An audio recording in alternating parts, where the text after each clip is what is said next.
Hey, welcome to the channel Yoga with THB. Before moving forward, make sure to subscribe the channel for getting videos on psychological, physical and educational information. And if you're already a subscriber, then click the little bell icon next to the subscribe button so you get notified of our future videos.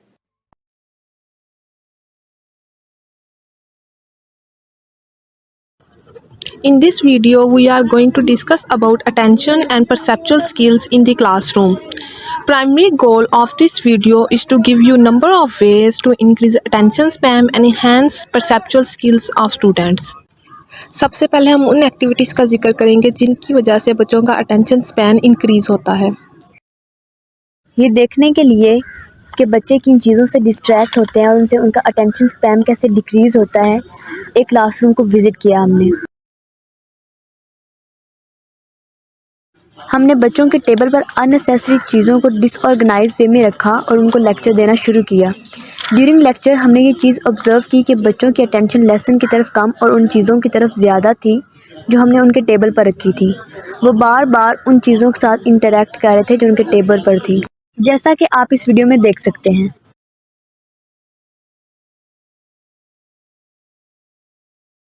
इसके बाद हमने बच्चों के table से unnecessary चीज़ों को हटाया तो ये देखा कि उनकी अटेंशन अब क्लास की तरफ ज़्यादा थी। हमारी सेकंड ऑब्जर्वेशन ये थी कि अगर क्लासरूम के फ्रंट व्यू में वाइट बोर्ड के अलावा अनइम्पॉर्टेंट चीज़ें मौजूद हों तो वो भी बच्चे की डिस्ट्रैक्शन का बाइस बनती हैं।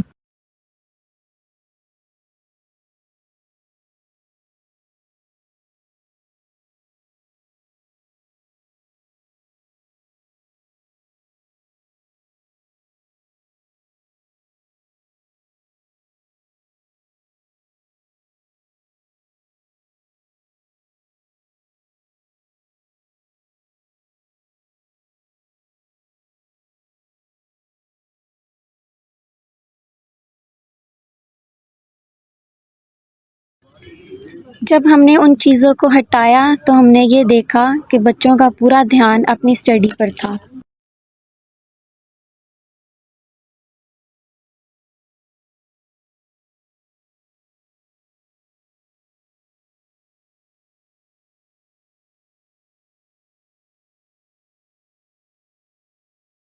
थर्ड एक्सपेरिमेंट में हमने वो शीट्स प्रोवाइड की जिसमें हमने खुद से ड्राइंग की हुई थी। इसमें हमने ये ऑब्ज़र्व किया कि बच्चा अपने काम को छोड़कर ड्राइंग की तरफ ज़्यादा अटेंशन दे रहा है।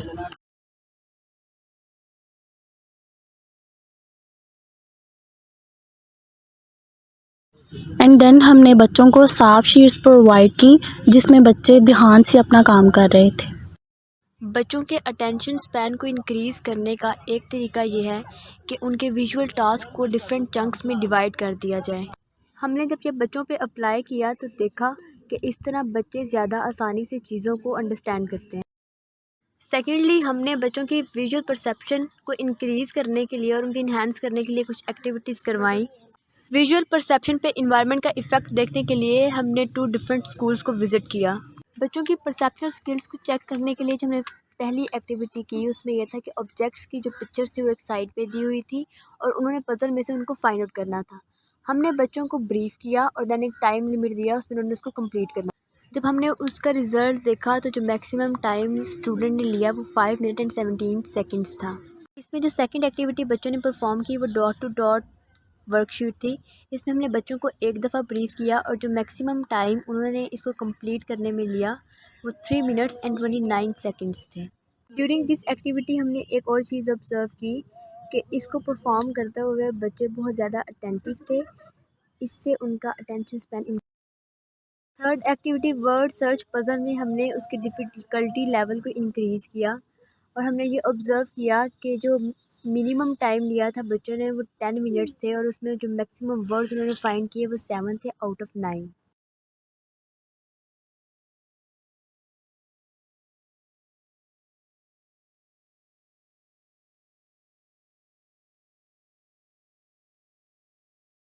जो फिफ्थ एक्टिविटी हमने परफॉर्म की उनमें बच्चों को कार्ड्स दिखाए। एक दफ़ा ब्रीफ करने के बाद जब उनसे पूछा गया तो उनमें से चंद एक बच्चे थे जिनको वो चीज़ें याद थी। जब सेकेंडली हमने उनको ब्रीफ किया और उनसे दोबारा से क्वेश्चनिंग की गई तो ऑलमोस्ट सारे बच्चों को सारी चीज़ों का पता था।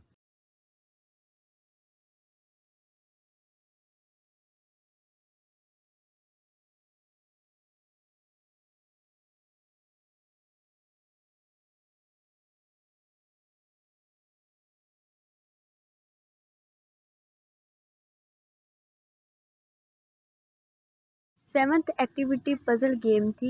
इसका जो डिफ़िकल्टी लेवल था वो बाकी गेम्स की निस्बत ज़्यादा था।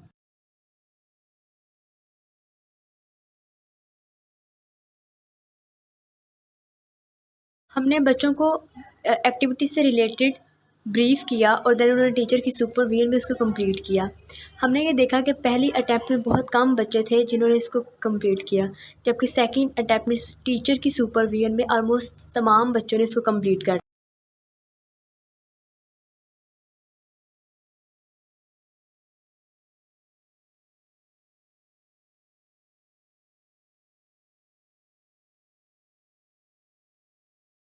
इसके बाद वही एक्टिविटी हमें स्टूडेंट से कहा कि वो टीचर की सुपरविजन के बगैर करेंगे, तो बहुत कम ऐसे बच्चे थे जो उस एक्टिविटी को कंप्लीट कर सके।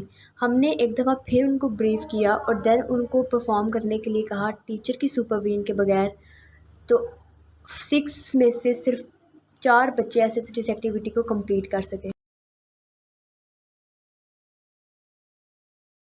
उसके बाद हमने उस स्कूल को विज़िट किया जिसका एनवायरनमेंट अपेरेंटली इतना अच्छा नहीं था। इस स्कूल में भी हमने सेम एक्टिविटीज़ परफॉर्म की और टाइम ड्यूरेशन को नोट किया। हमने वहाँ पर dot to dot activity perform की तो उससे पहले उनको 2 दफ़ा ब्रीफ़ करना पड़ा और जो मैक्सिमम टाइम उन्होंने लिया इसको सॉल्व करने के लिए वो 2 मिनट्स एंड 3 सेकंड्स था। हिडन पिक्चर गेम में हमने उनको 2 दफ़ा ब्रीफ़ किया और उसके बाद उन्होंने जो टाइम नोट किया वो 2 मिनट्स एंड 27 सेकंड्स थे, यानी कि उन्होंने दूसरे बच्चों की निस्बत ज़्यादा जल्दी पिक्चर्स को फाइंड आउट कर लिया। इस सेक्टर में जब हमने बच्चों को कार्ड्स दिखाकर पूछा तो पहली दफ़ा में कोई एक बच्चा भी नहीं था जिसको आता हो। सेकेंडली जब हमने उनसे पूछा तब भी उन बच्चों को बिल्कुल भी याद नहीं था कि जो मैंने उनको पिक्चर दिखाई वो कौन सी थी। थर्ड टाइम में बहुत कम बच्चे थे जिनको ये याद था कि इस पिक्चर में जो एक्शन परफॉर्म हो रहा है वो कौन सा है।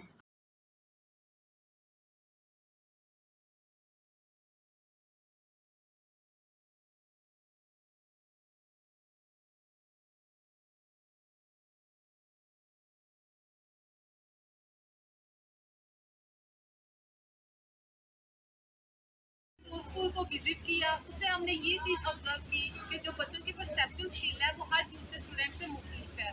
हम ये नहीं कह सकते कि अगर एक स्टूडेंट किसी चीज़ को परसीव करने में अच्छा है तो वही स्टूडेंट किसी दूसरी चीज़ को उतनी ही क्विकली परसीव कर सके। और सेकंड जो हमारी ऑब्जर्वेशन थी वो ये थी कि जो परसेप्शन